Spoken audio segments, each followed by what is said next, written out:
price policy.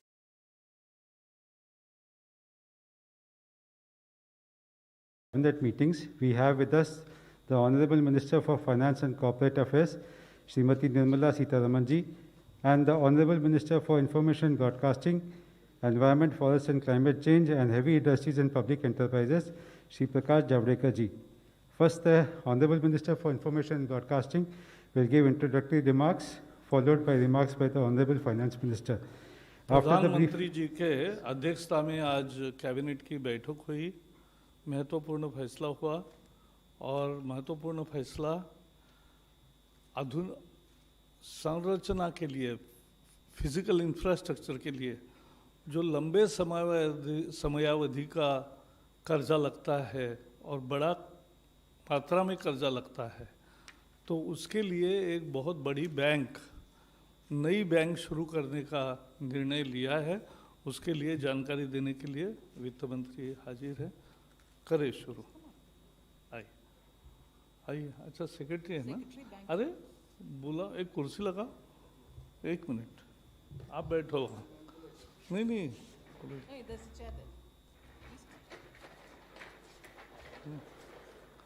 अरे यहाँ एक आदमी रखते जाओ। आइए। चलिए शुरू करें। Thank you very much, Prakash ji. Friends, all of you all are probably aware that during the budget we had mentioned that we will be setting up a national bank which will fund infrastructure and also any developmental activity. You are all aware that there have been at least 3 or 4 attempts in India earlier to have alternative investment funds. One was, of course, you knew, IDBI, and several such attempts had earlier been taken up. But gradually, because they either changed their nature of business or for different reasons, we ended up with no bank which could take the long-term risk and fund development, because the risk is very high here. So even from July budget of 2019, we had made this announcement that government will be looking at having a national infrastructure pipeline and look at sovereign funds and others who can fund us. I had announced 111 lakh crore for a pipeline which had more than 6,000 at that time in December 2019, more than 6,000 such greenfield and brownfield projects which needed to be funded.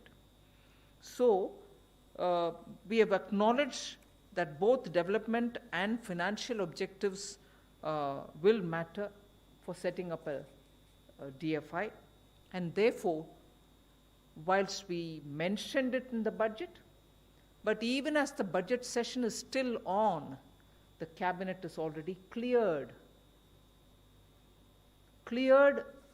the setting up of a development finance institution.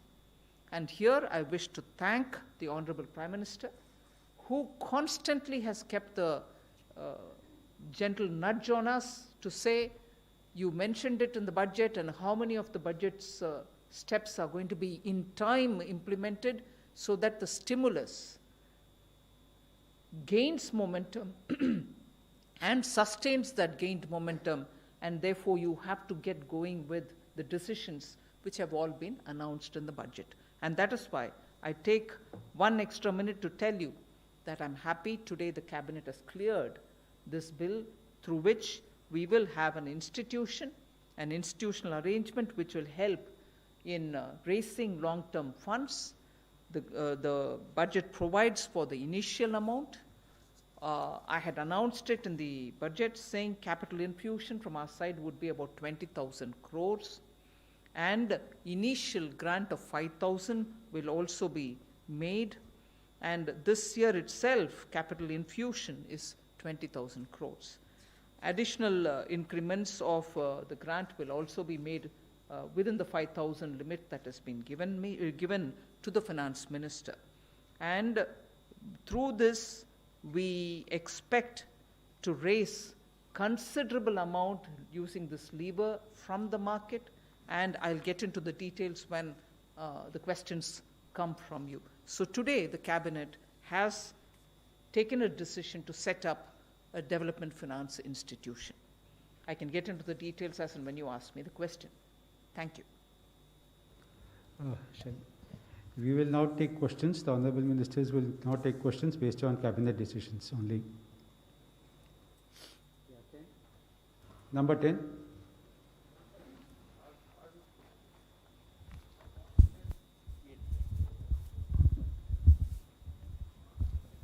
Thank you very much, sir. Thank you, ma'am. Very good afternoon. Ma'am, just wanted to understand that the Cabinet note also comes in terms of the DFI bill, which you had spoken about in your budget speech. And as you rightly mentioned, the mechanism for raising funds from the market, you would like to answer that as and how we ask. So it'll be great if you could elaborate on that, ma'am. Thank you very much. Sure. You can take one more question. So Number that 9. What kind of, Shishir here from Hindu Business Line, what kind of fund you are expecting to leverage from the 25,000 crore which you are putting in that DFI? I have the Secretary, Department of Financial Services with me.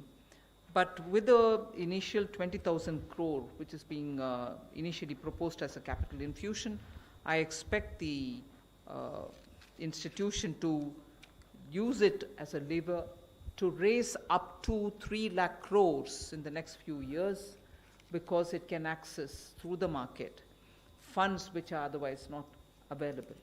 Also, this institution will have certain tax benefits which are being given to it, tax benefits which are being given for a 10-year long period. And through that, we also, there is not just a tax exemption, but also the Indian Stamp Act is also being given a bit of an amendment. Through all this, we expect even big pension funds, sovereign funds will all come, just as we are able to attract them in the National Infrastructure Investment Fund. This will also draw on those. And also the government is planning to give it certain securities for which the cost of funds will also come down. Even that is being extended. So through these sources, the Development Finance Institution will be able to leverage the initial capital which it has in its hand, and be able to draw funds from various different sources and be able to reach out for funding long-term projects. Also, because of this, I think there will be a positive impact on the bond market in India. 104. NBC आवाज़ से ये जहाँ तक मैं समझ पा रहा हूँ, इस बैंक का निर्माण जो है IFCL की जगह किया जा रहा है, तो IFCL से कैसे अलग होगा? और पेंशन और इंश्योरेंस फंड जैसे को क्या कुछ मैंडेटरी होगा अपने फंड का एक तय हिस्सा इसमें डालने के लिए? इतना हिंदी आप करो जी। अभी ये जो नया संस्था की संरचना की जा रही है, उसमें बिल्कुल ये क्लीन स्लेट से शुरू करने वाला है। और एक बार जब इनकी बोर्ड तैयार होकर प्रस्तुत हो जाएगी, बोर्ड का डिसीजन है आगे वो किससे मर्जर कर रहे हैं या एक्वायर कर रहे हैं, तो वो निर्णय वो बोर्ड लेगी। तो इसमें जैसे माननीय वित्त मंत्री जी ने कहा 20,000 करोड़ का इनिशियल कैपिटल है, उसको लेवरेज किया जाएगा, मार्केट से फंड उठाएंगे, फिर और बहुत सारे स्रोत हैं जैसे इंश्योरेंस, पेंशन फंड्स वगैरह। इंश्योरेंस, पेंशन फंड्स आज भी इंफ्रास्ट्रक्चर में इन्वेस्ट करते हैं, लेकिन जब सरकार की एक संस्था बैक्ड बाय ए लेजिस्लेशन जब आता है तो उनको और पैसा डालने में उनको और भरोसा और विश्वास होता है। तो हमें उम्मीद है कि रेगुलेटर्स उसको भी जो मात्रा है उसको बढ़ाएंगे।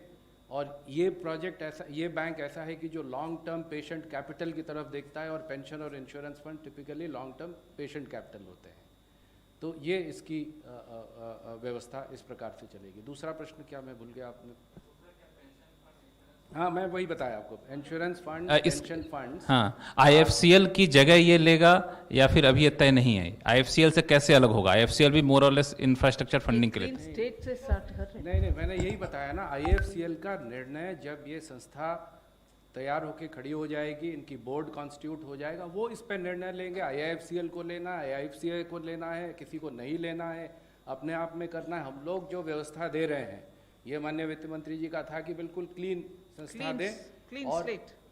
बाकी बाजार की कंडीशन और वो अगर देखते हैं उसमें उनको फ़ायदा है तो फिर वो अपना निर्णय लेंगे। Number 15. Ruchi Bhatia from ET now. I just wanted to understand how soon will the DFI be operationalized now that the cabinet has given an approval? Also, what will be the structure of the DFI in terms of how the board will be constituted? And have you identified which are the first few projects where the money will be kind of put in as from this DFI? It will have a professional board, and at least 50% of them will be non-official directors. Persons of eminence are also envisaged to be on the board, and I would think the chairpersonship also will be of some eminent person derived, and also making sure there are good eminent people becoming non-official directors. So we are making sure that this organization will have people of such heft and professional standards. So on that ground itself, it should have enough, character for a development finance institution which will meet this century's requirement. The power of the board is also clearly going to be drawn in order that they can appoint and remove the WTDs, the whole-time directors. So we are looking at a complete professional setup. In fact, that is one of the features in which we have made sure that the emoluments being given will be so market-driven that you are able to attract best of talents. Even that has been thought out. We are also looking at higher age limit and a longer tenure for the MDs and DMDs.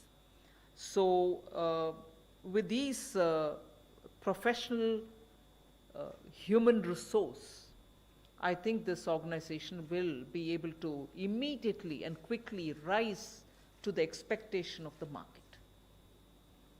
Number 46.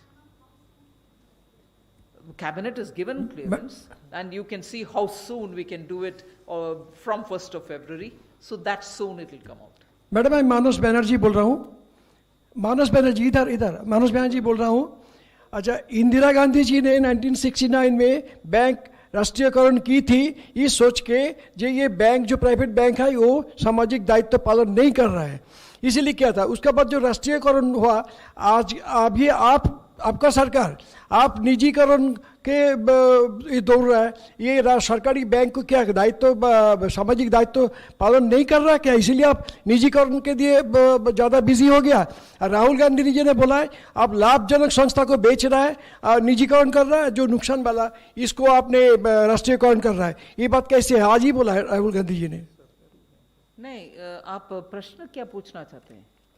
Question क्या है, जो आप क्या सोचता है जी bank loss में जा रहा है, ये सामाजिक दायित्व पालन नहीं कर रहा सरकारी बैंक, इसीलिए आप निजीकरण कर रहे हैं?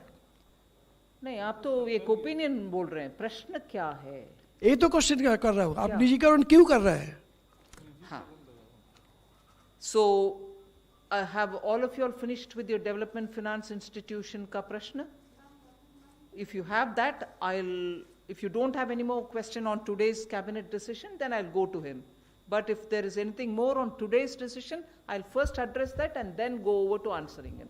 I will answer him, okay, but I'll do Thank that you. afterwards. Okay. Ma'am, sorry to interrupt, ma'am. Just one more, ma'am. Anything on the bill, ma'am, if you could share with us? What is the bill? The DFI bill, ma'am? The cabinet has given approval. Now we'll go to the parliament. Okay. Thank you.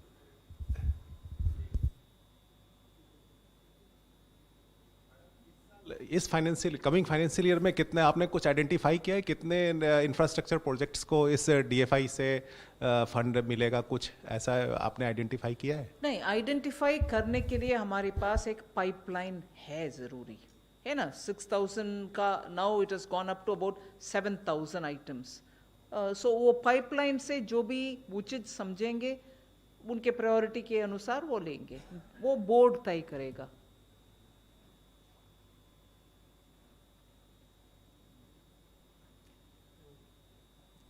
Is that it? Okay. So your question, you asked me in Hindi, but I'm going to say it in English. Huh? Yeah, you may have to, please. I have no choice. I don't want to say it in Hindi and you struggle to understand me. Yes, Srimati Indira ji nationalized banks. There was a purpose, and that purpose probably was served, partly served, fully served. I'm not getting into that. Today we have quite a few number of banks,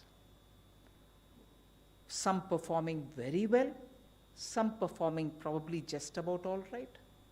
And they have a very big role to play, there is no doubt. But yet, we need banks which are going to be able to scale up. So we have even announced, and recently, 1 year ago, 1.5 years ago, in fact one before also during 2016-17, amalgamating banks so that you have banks big enough. Like I think I have even said before, we need banks of the size of State Bank of India in this country, many more of them. So we have brought in banks which are going to be able to meet the aspirational needs of this country. And also, because these need not be a subjective on-the-spot decision, we've announced a public enterprise policy, based on which we have identified those 4 areas in which we said government presence, public sector presence will be there, and bare minimum presence is what we have said. In that, financial institutions are also there, meaning even in financial sector, we will still have the presence of public sector enterprise, which, for your immediate answer, means that not all of them are going to be privatized. First point.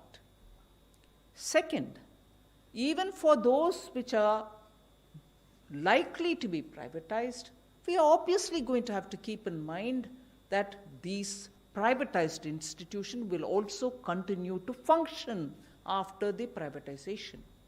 We'll also have to ensure that the staff or the personnel who are there, their every interest will be protected.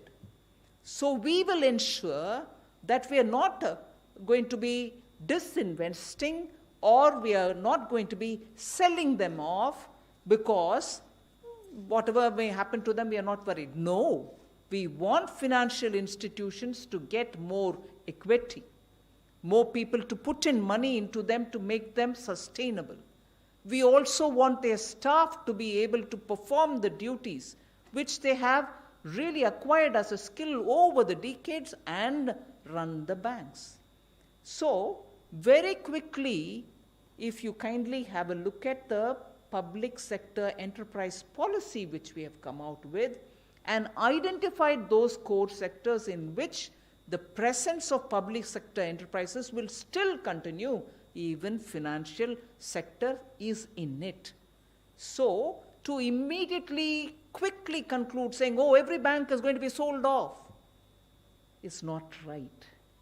And even whether it is banks or any other privatization, I want to take this opportunity to tell, through you, the media, that the interest of the workers, interest of those who have put in services over the decades will absolutely be protected.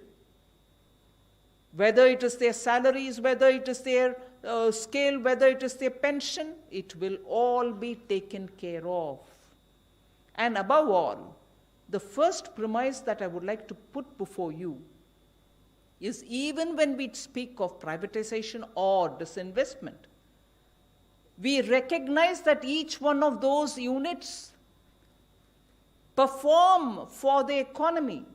So if there is a coal unit or a thermal unit or a hydro unit or a steel unit, the intention is, if there are people who would run it, putting more money in them, we still need those power which it produces, still need the coal which comes out of it, still need the steel which comes out of it, still need the banks to reach out to the people.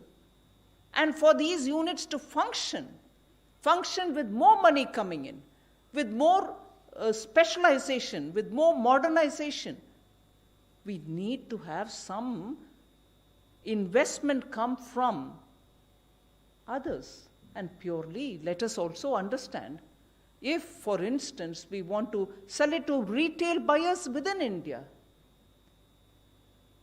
it is our duty to ensure that the workers' interests are protected, that institution runs further, produces that which we are not able to put in more money to produce. So, first assumption is not to take that it is going to be closed, people are going to be removed. No, not at all.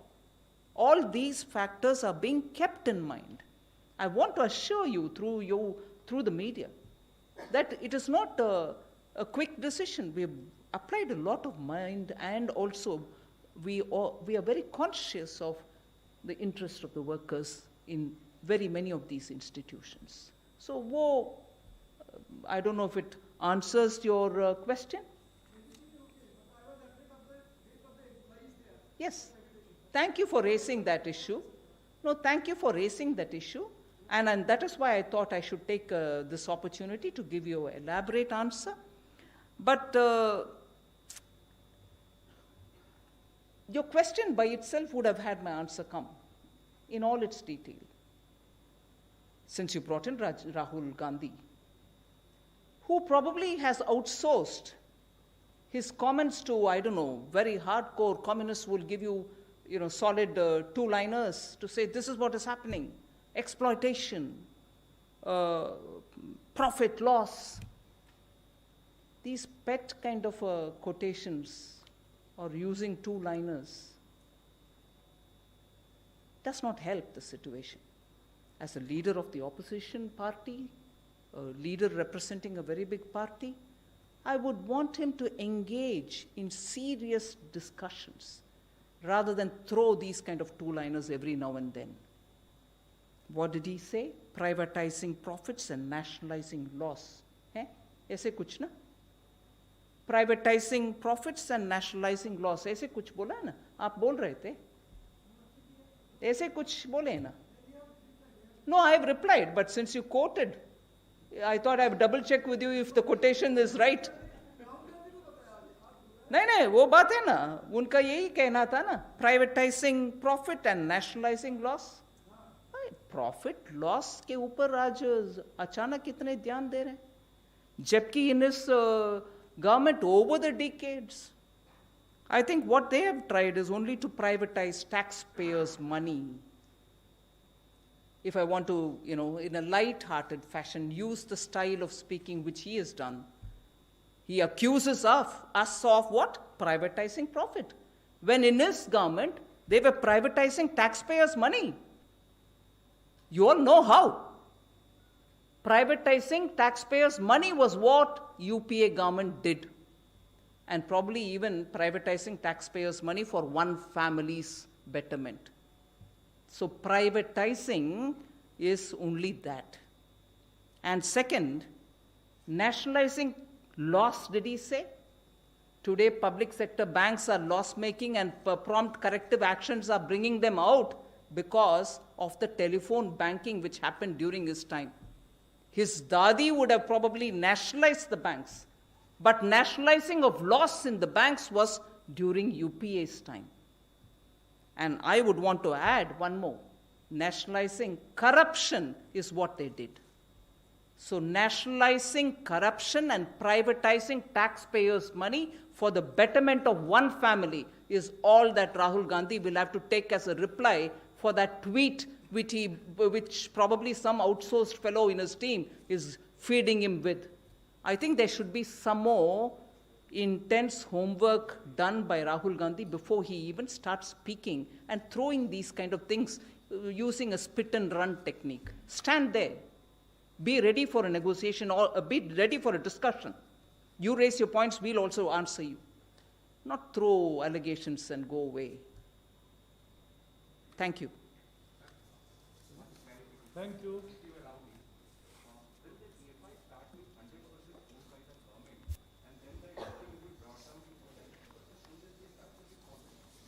Yes, it will start with 100% Government of India ownership, and gradually, in the long run, I would think government's ownership would come down to 26%. We are not thinking of below that.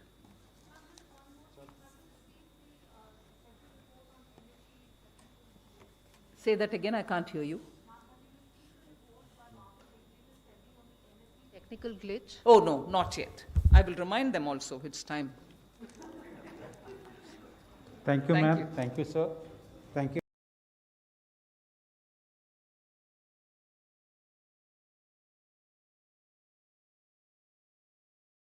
माननीय जम्मू कश्मीर के उपराज्यपाल जी, आदरणीय बापूजी doctor Karan Singh ji, उपस्थित परिजन, धर्मा trust Jammu Kashmir की ओर से मैं आप सबका हार्दिक स्वागत करता हूं। हम कृतज्ञ हैं कि माननीय प्रधानमंत्री जी ने इस कार्यक्रम के लिए हमें अपने निवास पर आमंत्रित किया। इस अवसर पर उनकी उपस्थिति विशेष गरिमा प्रदान करती है। हम सबको खुशी एवं गर्व है कि इतने महत्वपूर्ण प्रकाशन के लोकार्पण के लिए देश के प्रधानमंत्री श्री नरेंद्र मोदी जी स्वयं उपस्थित हैं, और वे भी बापूजी के 90वीं जन्म दिवस के अवसर पर। अब मैं आदरणीय बापूजी से निवेदन करूंगा कि वो हमें संबोधित करें।